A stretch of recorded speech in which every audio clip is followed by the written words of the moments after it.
Some parents are twisted, but some kids are unpredictable. I never thought I'd be the kind of mother who said no to sleepovers. I didn't want to be that parent, the strict one. But for almost 14 years, I held that line. Maybe I'm one of the twisted ones, not because I didn't trust my daughter, because I didn't trust the world. I'd seen too much to feel comfortable.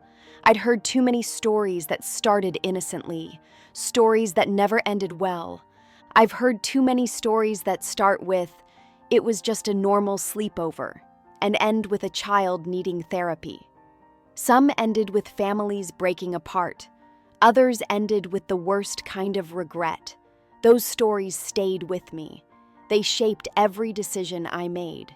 So every time my daughter begged in primary school, then secondary school, I disappointed her.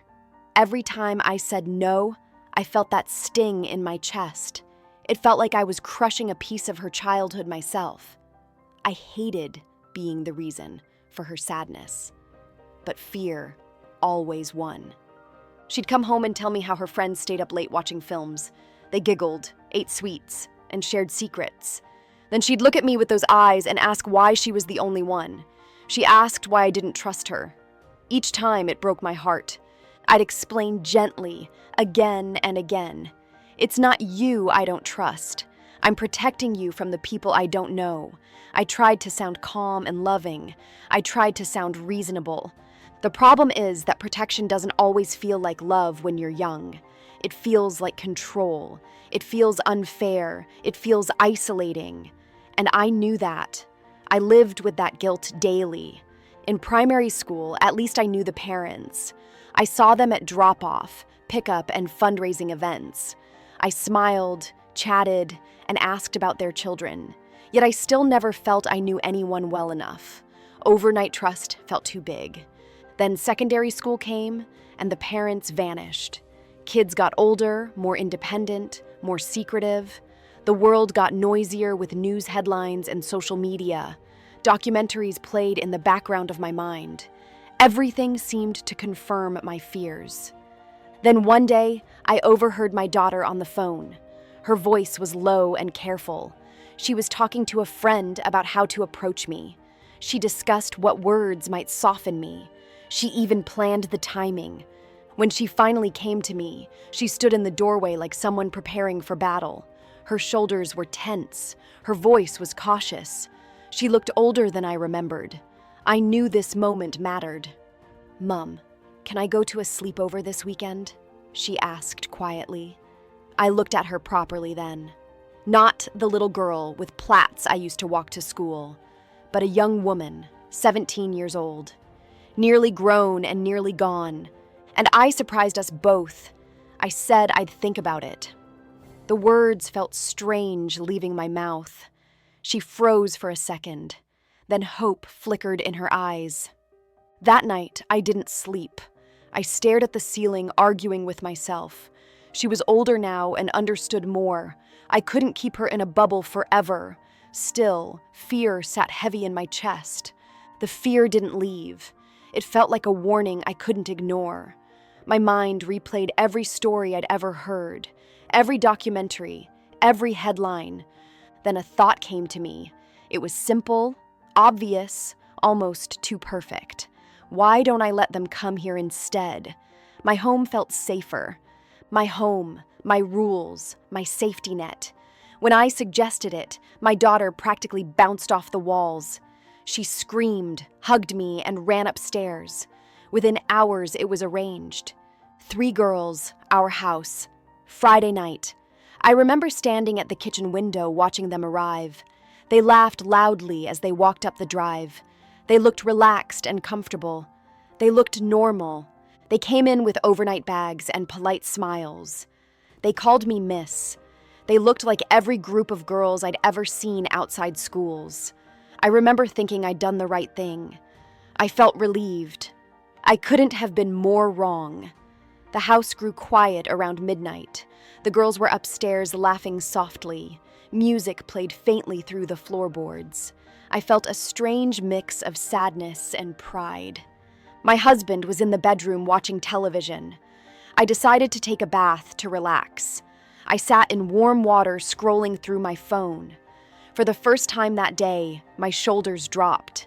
I felt calm. When I returned to the bedroom, my husband was asleep.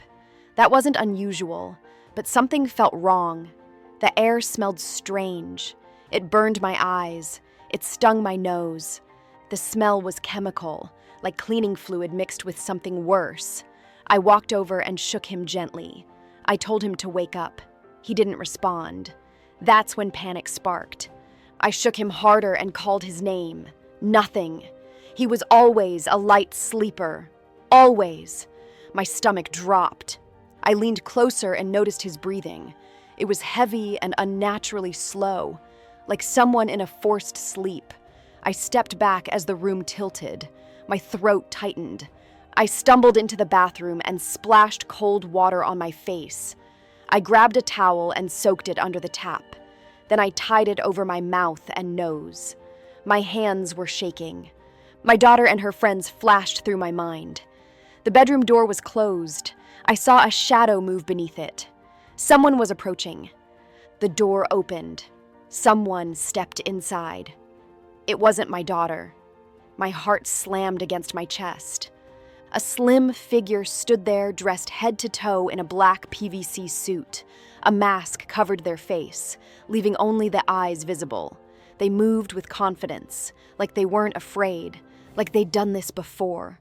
They stopped when they saw me. For a split second, we both froze. My instincts screamed, fight or flight. My body decided before my mind could. I chose fight. I lunged forward with a strength I didn't know I had. I grabbed their arm and twisted it hard. I slammed them against the wall, then I swept their legs from under them. The intruder hit the floor, dazed. I used an extension cable from the room.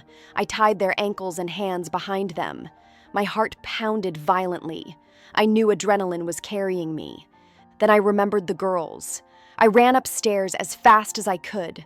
The door to my daughter's room was slightly open. The chemical smell hit me again, stronger than before. I opened the windows immediately. My daughter was on the floor. She was naked and tied up. 2 of her friends were beside her in the same state.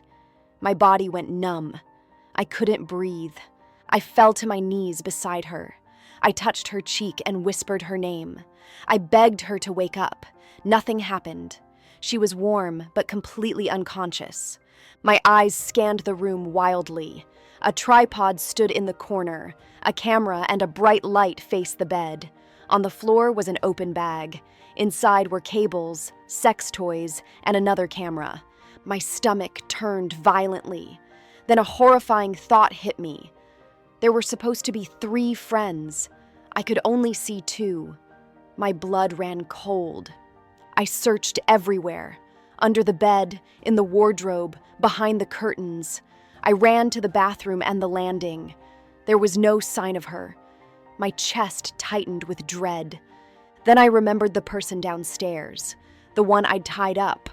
I ran down the stairs so fast I nearly slipped. My heart was racing. I prayed I was wrong. I reached the bedroom and yanked the mask off. My body froze. It was her, one of the girls, the missing friend. For a moment, I couldn't speak. My mouth opened, but no sound came out. My brain refused to accept what I was seeing. She stared at me fully awake. Then she started screaming insults. She spat at me and called me names. She acted like I was the villain. The moment she realized I was calling the police, her expression changed. She started crying. She begged me to forgive her. She told me she was sorry. She begged to be set free. I didn't answer her. My fingers shook as I dialed. Her voice suddenly went flat and cold. She said I didn't understand. That tone chilled me more than anything else. Moments later, the doorbell rang. The police had arrived. 2 officers came in, then more when they saw upstairs. Paramedics followed closely behind. My husband was treated first. My daughter and the 2 girls were treated next. They were alive but heavily sedated.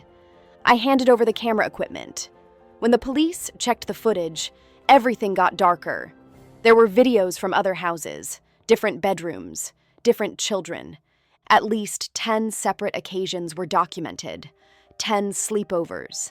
10 victims. She had been drugging them and humiliating them. Then she recorded everything. She used the footage to blackmail families. No one ever suspected it was her. The families were respectable and well off. People you'd never imagine living in fear. Fear controlled them. The police said she'd been paid hundreds of thousands. When they asked why she did it, she didn't blame money. She said she enjoyed it. That answer still haunts me. It always will. She stayed hidden because the victims were ashamed. They were terrified of exposure. They feared being judged. That fear kept her free for years. Silence protected her. One mother told police she sat shaking on her bathroom floor. She felt dirty, violated, and powerless. She nearly did the unthinkable. She stopped only because her child needed her alive. That truth broke me. A father admitted he'd lost himself. His confidence, identity, and peace were gone. He said he was breathing but not living. When they heard she'd been caught, some called me a hero. I didn't feel like one. I felt sick. I felt guilty.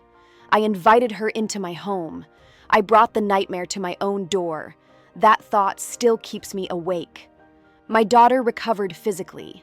Emotionally, the journey was harder.